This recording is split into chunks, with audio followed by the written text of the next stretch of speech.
Selamat malam, shalom kepada umat-umat Tuhan, secara khusus anggota jemaat PTMC Kramat Pulo yang mengikuti ibadah pertengahan minggu melalui online.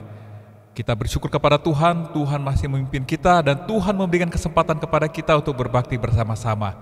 Untuk mengawali kebaktian kita, mari kita sama-sama menundukkan kepala dan kita berdoa dalam hati kita masing-masing.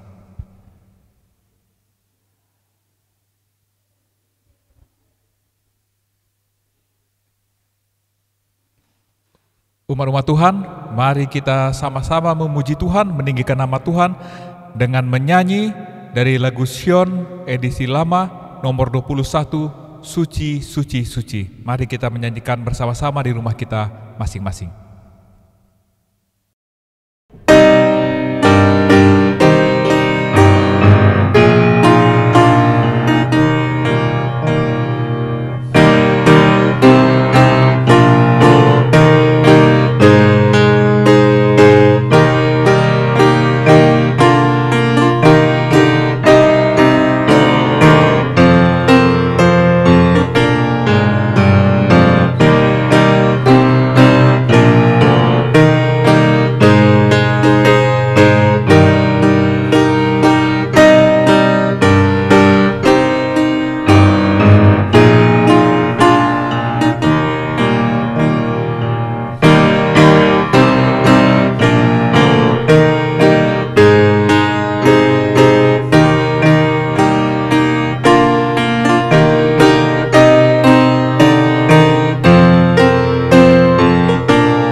Kita akan berdoa bersama-sama yang akan dipimpin oleh Ketua Jemaat kita, Bapak M. Manurung.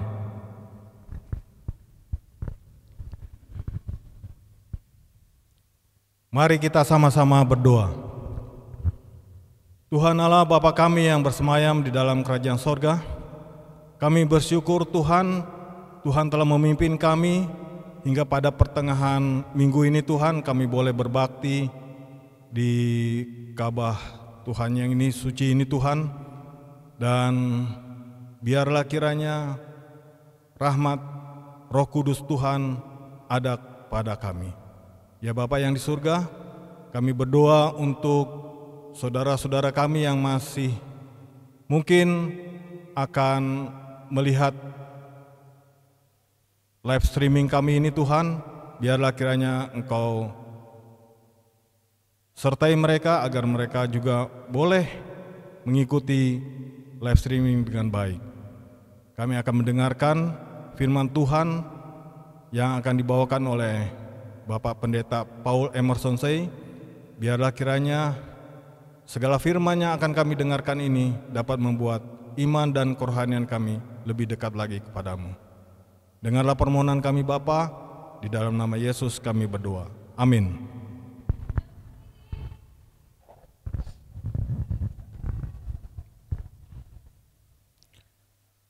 Marilah kita siapkan hati dan pikiran kita untuk mendengarkan pekabaran firman Tuhan yang akan dibawakan oleh Gembala Jemaat kita, Bapak Pendeta Paul Emerson Say. Selamat malam buat kita semuanya. Semoga sehat-sehat dan semuanya dalam sukacita. Saudara-saudaraku yang kasih dalam Tuhan, tidak terasa waktu berjalan terus. Di tahun ini tidak terasa tinggal beberapa saat lagi, beberapa bulan lagi kita akan akhiri. sementara dalam suasana pandemi. Hari ini di dalam acara malam permintaan doa ini, saya rindu mengarahkan kita kepada satu kebenaran.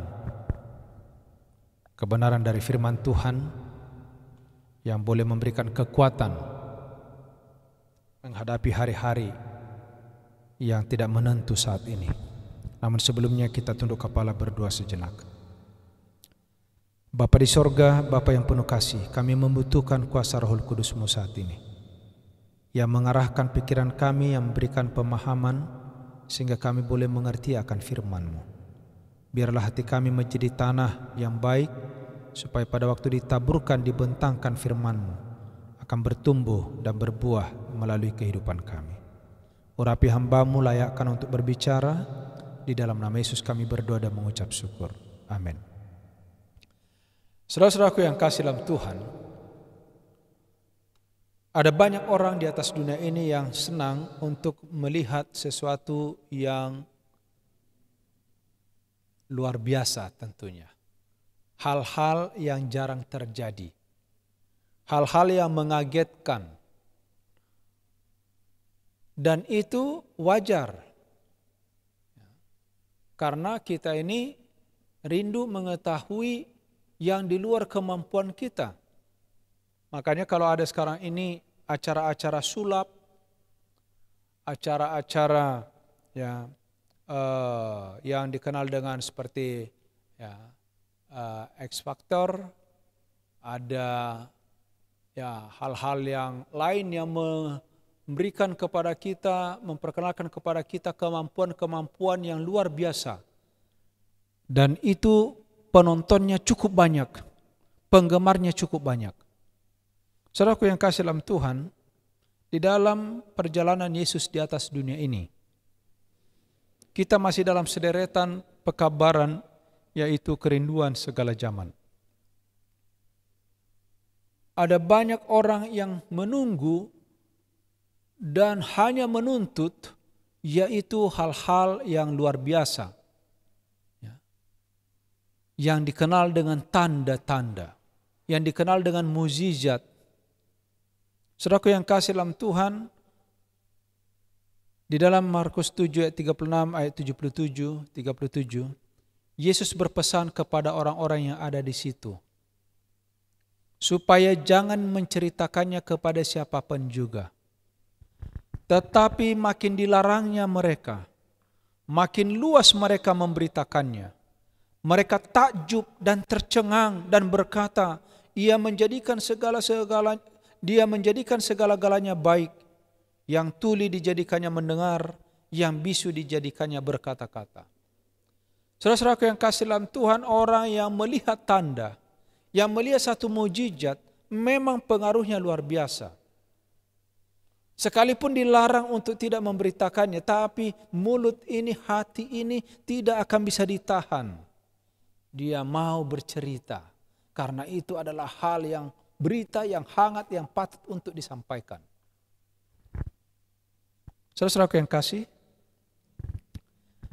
satu kali Yesus kembali ke Dekapolis. Kita pernah dengar cerita sebelumnya bahwa Dekapolis, 10 kota yang bertetangga. Tidak jauh dari daerah itu, karena itu adalah tepi Danau Galilea.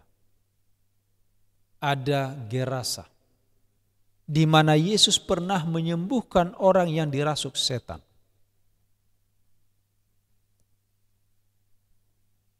Ketika ia memasuki daerah itu, mulai orang banyak berkumpul mengerumuni Yesus. Dan seorang yang tuli, yang gagap datang kepadanya, dibawa kepadanya. Tetapi ada yang berbeda kali ini pada waktu dibawa yang sakit kepada Yesus. Umumnya, semua yang sakit yang dibawa kepada Yesus, dia hanya menyampaikan satu kata saja. Lalu terjadi mukjizat. Mungkin satu sentuhan saja, langsung terjadi mukjizat. Tapi kali ini berbeda, saudara. Di dalam Markus 7 ayat 33 dan 34. Dan sesudah Yesus memisahkan dia, jadi kali ini Yesus memisahkan orang yang sakit ini dari orang banyak sehingga mereka sendirian. Artinya hanya berdua dia dengan orang sakit itu. Lalu ia memasukkan jarinya ke telinga orang yang tuli ini, lalu meludah dan meraba lidah orang yang sakit itu. Kemudian sambil menengadah ke langit, Yesus menarik nafasnya dan berkata kepadanya, Ephata, artinya terbukalah. Saudara-saudara yang kasih dalam Tuhan, luapan sukacita oleh karena saat itu orang bisu itu, orang gagap itu berbicara dengan lancar. Yesus berpesan kepada orang-orang yang ada di situ, yang menyaksikan, supaya jangan menceritakan kepada siapapun juga. Tetapi itulah ayat yang saya baca tadi. Semakin dia larang orang ini, jangan beritakan dulu. Kenapa sebenarnya Yesus melarang untuk memberitakan itu? Apakah Yesus takut? Tidak. Sebenarnya Yesus melihat ada orang-orang yang selalu mengikut dia, yang mencari-cari kesalahan. Kebaikan Tuhan diputarbalikkan. Kebenaran yang dia sampaikan, kebaikan yang dia sampaikan menjadi jerat baginya untuk mendera, untuk menangkap dia. Karena mereka mau supaya pekerjaan Yesus dihentikan. Saudaraku yang kasih di dalam Tuhan, selama 3 hari bangsa yang mengikut Yesus ini, orang-orang yang mengerumuni juru selamat ini, tidak pulang. Luar biasa. Mereka tidur pada malam hari di alam yang terbuka. Begitu antusiasnya mereka bertemu dengan Yesus. Mereka tidak mau kehilangan Yesus. Karena mereka tahu di dalam Yesus ada keselamatan. Di dalam Yesus ada sukacita. Di dalam Yesus ada kesembuhan. Ada mujizat yang sungguh-sungguh. Saudaraku yang kasih, mereka membawa belanja mereka. Hanya mau bertemu Yesus dari berbagai belahan bumi pada saat itu. Untuk bertemu dengan dia. Beratapkan langit. Beralaskan bumi. Di atas rumput mereka tertidur di alam terbuka pada malam hari. Dan dikatakan sepanjang hari mendesak dengan penuh kerinduan hendak mendengarkan perkataan Kristus dan melihat perbuatannya. Saudara-saudara, 3 hari perjalanan bersama Yesus.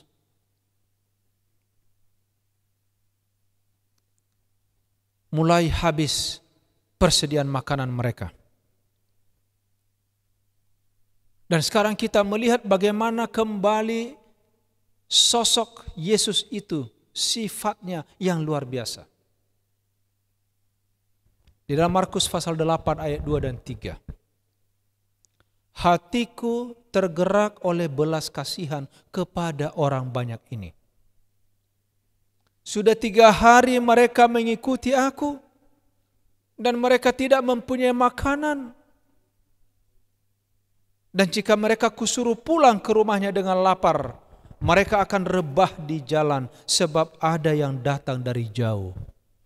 Saudara-saudaraku, mari kita melihat hati Yesus yang melihat kebutuhan orang lain. Dia sudah lelah menyembuhkan, melayani 3 hari 3 malam dan orang ini tidak mau pulang. Sementara sekarang semua persediaan makanan sudah mulai habis. Dan Yesus tidak mau menyuruh mereka pulang sebelum diberi makan. Luar biasa. Saudara-saudara yang kasih dalam Tuhan, Yesus tidak tega menyuruh orang banyak itu pergi dalam keadaan lapar. Sebenarnya ada urusan apa Yesus dengan kelaparan mereka? Mereka yang datang, mereka sudah disembuhkan, gratis, tidak bayar. Saudaraku yang kasih dalam Tuhan, kita harus belajar dari kebaikan Tuhan kita Yesus Kristus. Pelayanan yang luar biasa. Sekalipun bukan di dalam tuntutan sebagai kewajibannya. Tapi dia tidak mau kehilangan manusia yang diciptakannya itu di dalam kelelahan, di dalam kelaparan. Lihat kata-katanya. Jika kusuruh mereka pulang ke rumahnya dengan lapar, mereka akan rebah di jalan sebab ada yang datang dari jauh. Saudaraku, mari kita lihat kembali kepada murid Yesus yang mengaku sebagai seorang pelayan, orang Kristen, pengikut Yesus.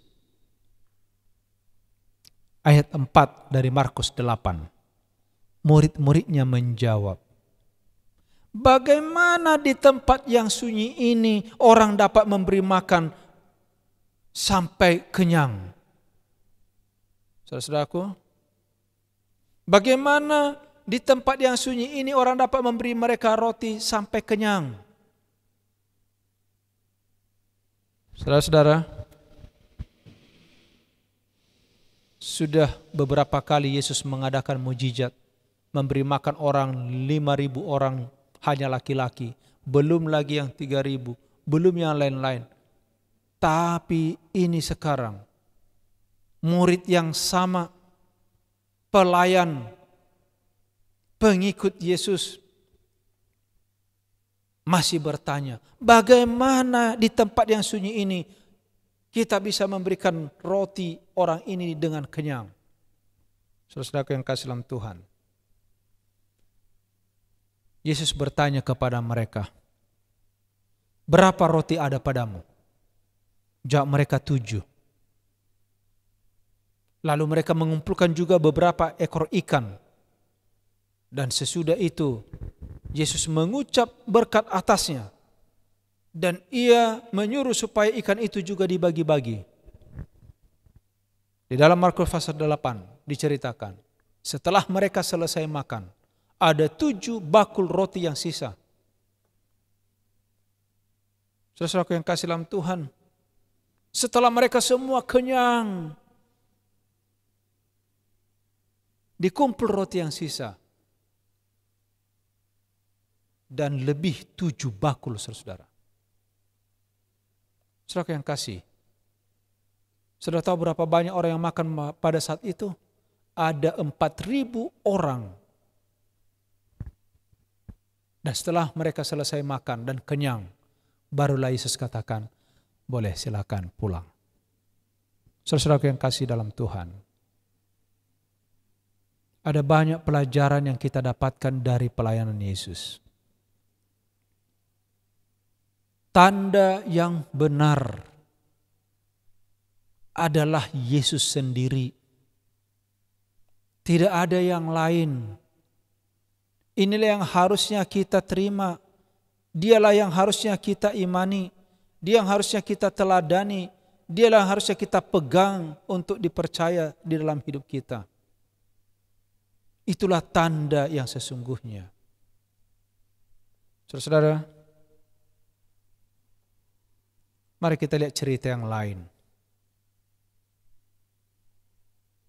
Sekarang ketika ia mendarat sekali lagi di Galilea, di mana kuasanya telah dinyatakan dengan sangat menarik, di mana perbuatan-perbuatannya yang ajaib kemurahannya dilakukan, di mana pengajarannya sudah banyak didengar. Saudaraku, sekarang Yesus menemukan sikap orang yang kurang percaya, yang menghinakan, yang memalukan.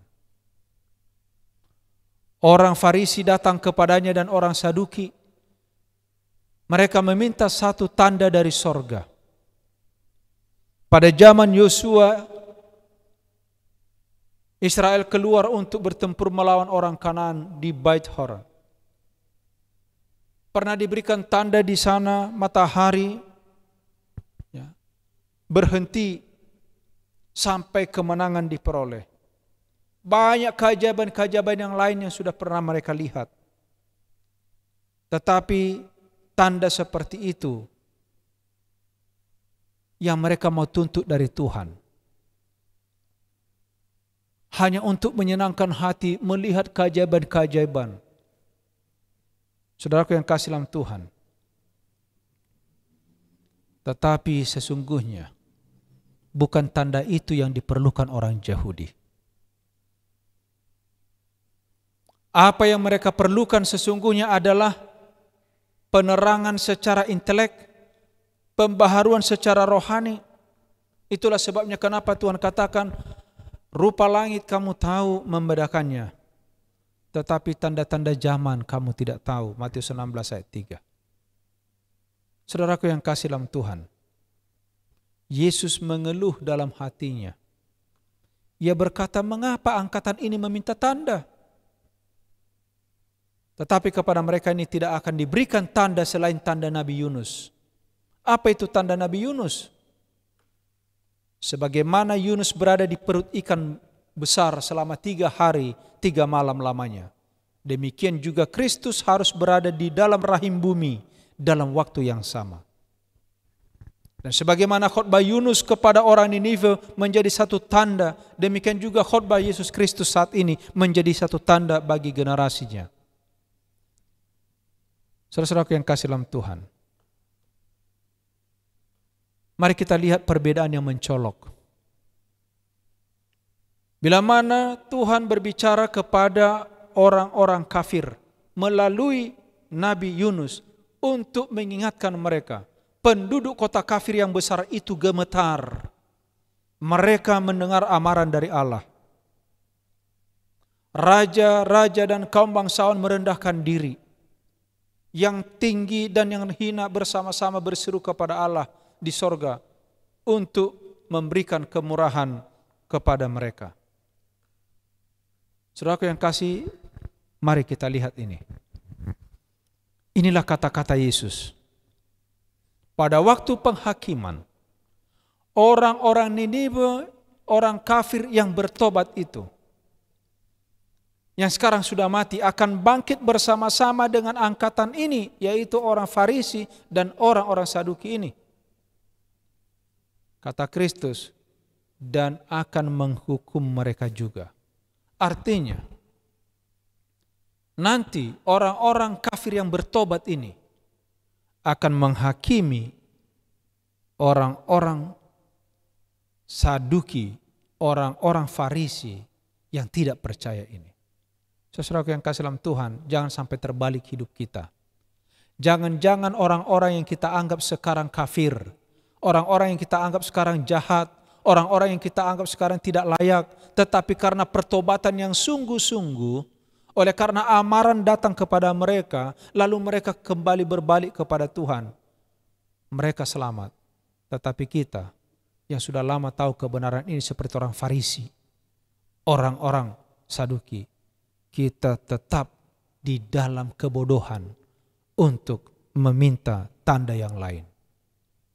Saudara-saudara yang kasih dalam Tuhan, jelas dalam Matius 12 ayat 41 dikatakan, sebab orang Niniwe itu bertobat setelah mendengar pemberitaan Yunus, dan sesungguhnya yang ada di sini lebih daripada Yunus. Siapa itu? Yesus.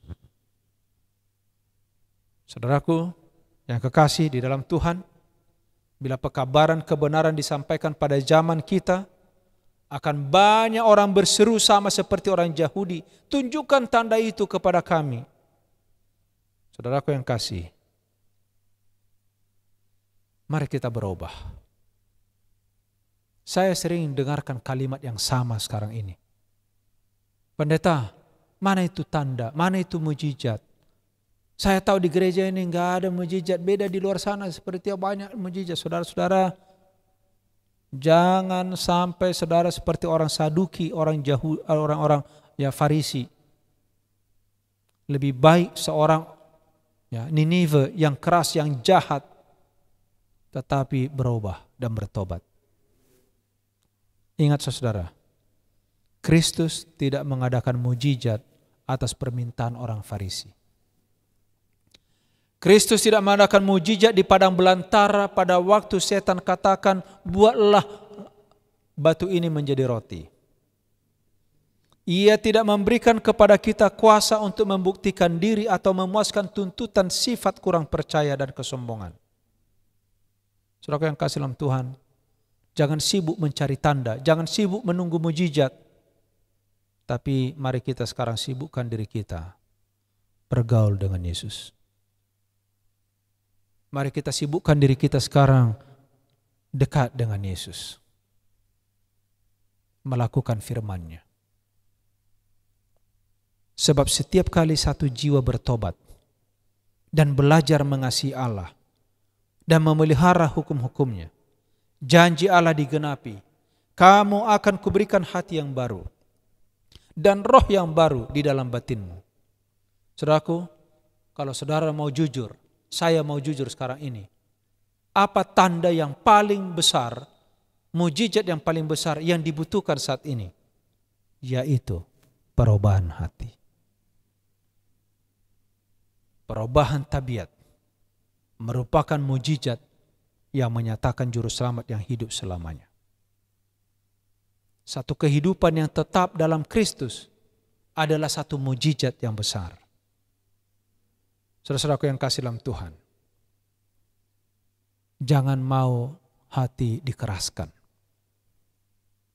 Mereka yang menghendaki satu mujizat atau tanda dari Yesus telah mengeraskan hati dalam kurang iman. Sehingga mereka tidak lagi melihat peta Allah dan tabiatnya. Mereka tidak mau lagi melihat bahwa tugasnya merupakan kegenapan kitab suci.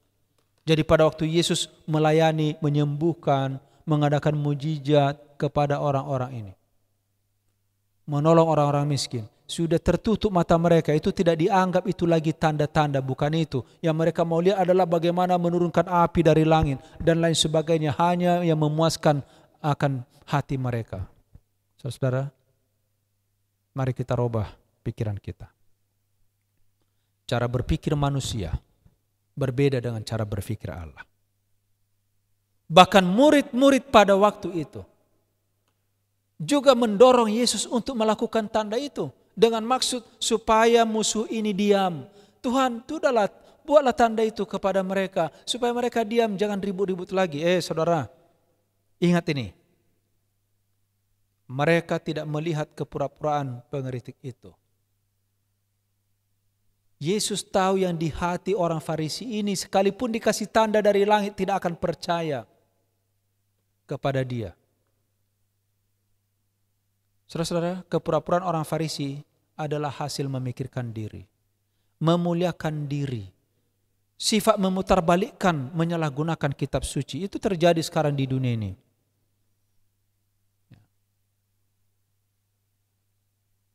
Apa masalah murid-murid? Murid-murid sekalipun, meskipun secara lahiriah mereka telah meninggalkan semuanya karena nama Kristus, namun dalam hati mereka belum benar-benar berhenti mencari perkara-perkara besar bagi diri sendiri. Dan inilah yang mendorong pertikaian tentang siapa yang seharusnya menjadi yang terbesar. Saudaraku, betapa sering pelayanan kita kepada Kristus, persekutuan kita satu dengan yang lain, dirusak oleh karena keinginan yang tersembunyi untuk meninggikan diri. Sekali lagi saudara, boleh jadi orang berdiri di mimbar ini, tapi bukan Yesus yang ditinggikan, dirinya. Boleh jadi orang melayani, bukan Yesus yang ditinggikan, tapi dirinya. Saudaraku, berhenti untuk itu. Kita harus berubah sekarang ini. Kita harus meninggikan Yesus. Cinta akan diri, keinginan akan jalan lebih mudah daripada jalan yang telah ditentukan Allah, akan memimpin kepada pergantian ajaran-ajaran ilahi dengan teori dan tradisi-tradisi manusia. Saudaraku yang kasih, malam hari ini Saya rindu, mari kita berubah. Di dalam Yohanes 12 ayat 28, Bapa, muliakan namamu. Dia tidak katakan muliakan aku, tapi muliakan namamu. Yesus sendiri mau memuliakan Tuhan. Ia memerintahkan kita untuk wajib hidup sama seperti Kristus telah hidup. Dan inilah tandanya bahwa kita mengenal Allah, yaitu kalau kita menuruti perintah-perintah Allah. Semoga dengan pelajaran malam hari ini yang saya bawakan kepada kita, menolong kita untuk rendah hati. Gantinya untuk mencari hal-hal yang wah-wah, yang hanya menyenangkan telinga, menyenangkan pandangan kita. Mari kita datang kepada Tuhan. Menjauhkan sifat-sifat mementingkan diri kita, memuaskan keinginan itu. Biarlah kita rendah hati bersama dengan Tuhan. Malam ini adalah malam permintaan doa. Mari kita mendoakan, menyampaikan permohonan kita yang sungguh-sungguh kepada Tuhan. Ingat, mujizat yang paling besar adalah perubahan hati. Dan saya pikir doa kita yang paling besar saat ini untuk meminta Roh Kudus Tuhan mengubah hati kita agar kita rendah hati dan memikirkan hal-hal yang rohani. Mari kita bersatu di dalam doa dan saudara nanti boleh sambung pada waktu saya memberikan waktu kepada kita.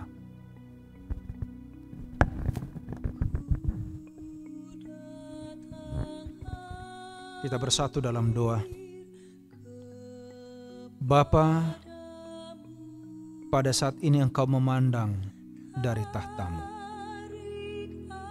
Kami merendahkan hati kami.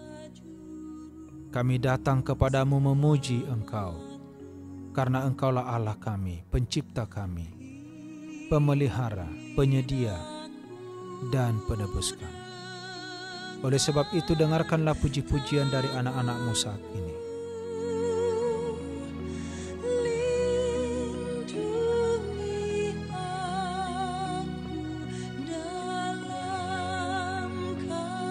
Bapa yang baik, kami manusia yang lemah, kami manusia yang kotor, bagaikan kain lara. Tetapi Engkau adalah Allah yang kudus. Sesungguhnya kami tidak layak berbicara dan meminta kepadamu. Tetapi Engkau Allah yang maha mengasihi, bahkan memanggil kami datang untuk mengaku dosa kami. Kiranya Engkau mendengarkan semua pengakuan kami, dan Tuhan kiranya mengampuni kami.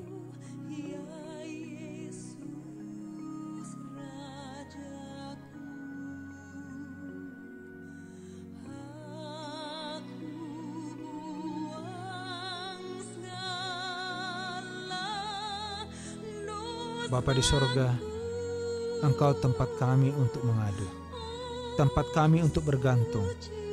Saat ini kebutuhan kami yang paling besar adalah kecurahan Roh Kudus Tuhan, yang dapat mengubah hati kami yang keras ini menjadi lembut, yang selama ini meremehkan panggilan-Mu, firman-Mu, dan biarlah kiranya saat ini kami datang dengan kesungguh-sungguhan kepada Tuhan. Berkati umat-umat Tuhan dimanapun mereka berada saat ini. Urapi firman agar boleh bertumbuh di dalam kehidupan kami. Berkati rumah tangga, berkati anak-anak, berkati usaha, dan segala mata pencaharian. Demikian masalah iman kami. Pelihara ya Bapa, agar tetap terjaga dan tetap kuat sampai Yesus datang. Kami berdoa untuk negara kami yang sedang dilanda dengan wabah ini. Tuhan, kiranya Engkau campur tangan. Demikian juga kepada seluruh pemerintah kami. Berikan akal budi dan hikmat, agar mereka dapat menjalankan roda pemerintahan ini dengan baik. Bagi seluruh masyarakat berikan kerjasama yang baik. Hati yang selalu memberontak, hati yang selalu mau mengadu domba, hati yang selalu mau mencari kesalahan, enyahkan itu semua ya Bapa. Biarlah kami boleh saling mendukung satu dengan yang lain. Berkati juga jemaat-Mu, biar kiranya kami boleh dipersatukan dalam iman, di dalam satu sukacita, oleh karena kami memiliki Yesus sebagai juru selamat kami, agar kami tetap setia sampai Tuhan datang.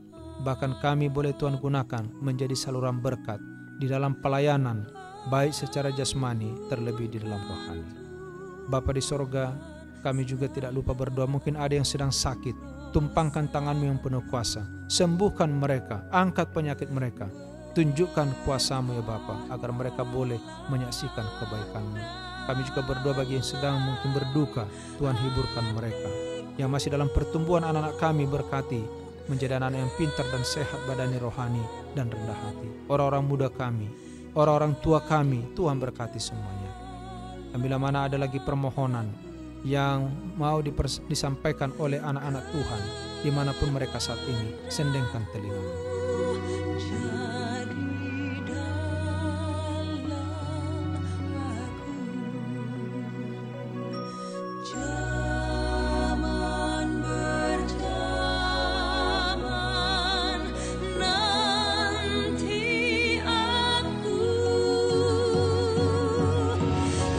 Bapa di sorga, kami bersyukur karena kami memiliki Allah yang sangat baik kepada kami. Kami bersyukur karena malam hari ini kami boleh mendengarkan firman-Mu. Kami bersyukur karena kami boleh memuji Engkau, bahkan boleh berseru kepada-Mu. Kami bersyukur ya Tuhan, Engkau telah memberikan rumah tangga bagi kami, pekerjaan, dan banyak hal yang patut kami syukuri. Terpujilah nama-Mu. Dan bila mana anak Tuhan rindu untuk menyampaikan ucapan syukur mereka, kiranya Tuhan mendengarkannya.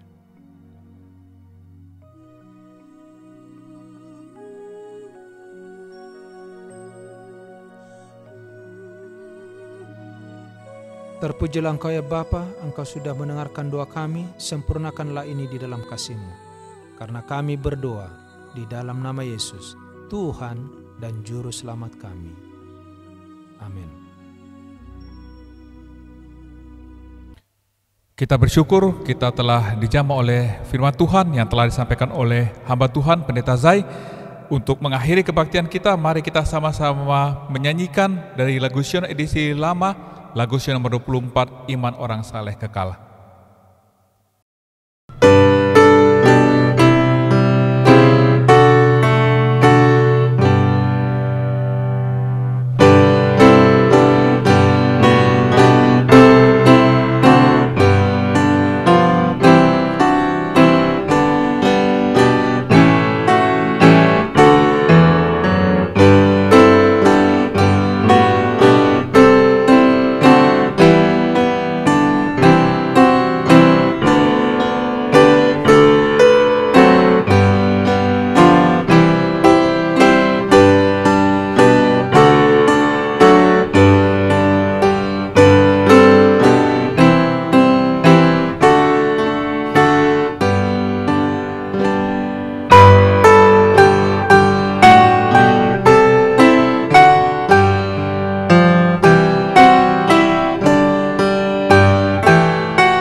Mari kita sama-sama tundukkan kepala, kita berdoa.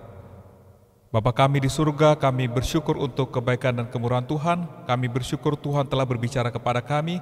Kami memohon kuasa Tuhan untuk menyanggupkan kami menjadi pelaku firman dan bukan hanya pendengar firman saja. Ada setengah minggu membentang di hadapan kami, sebagaimana Engkau telah memimpin kami, biarlah Engkau memimpin kami, sampai kami dipertemukan kembali melalui kebaktian online pada hari Sabat yang akan datang.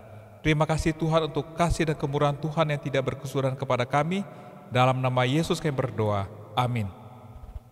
Demikianlah kebaktian pertengahan minggu kita pada malam hari ini. Kiranya Tuhan memberkati kita dan kembali kami mengingatkan kepada umat-umat Tuhan, anggota jemaat, kita dapat mengembalikan perpuluhan kita dan memberikan ucapan syukur kita, ucapan terima kasih kita kepada Tuhan melalui persembahan yang bisa kita sampaikan melalui nomor rekening yang tertera di bawah ini. Terima kasih telah berpartisipasi dalam kebaktian kita. Tuhan memberkati kita semuanya.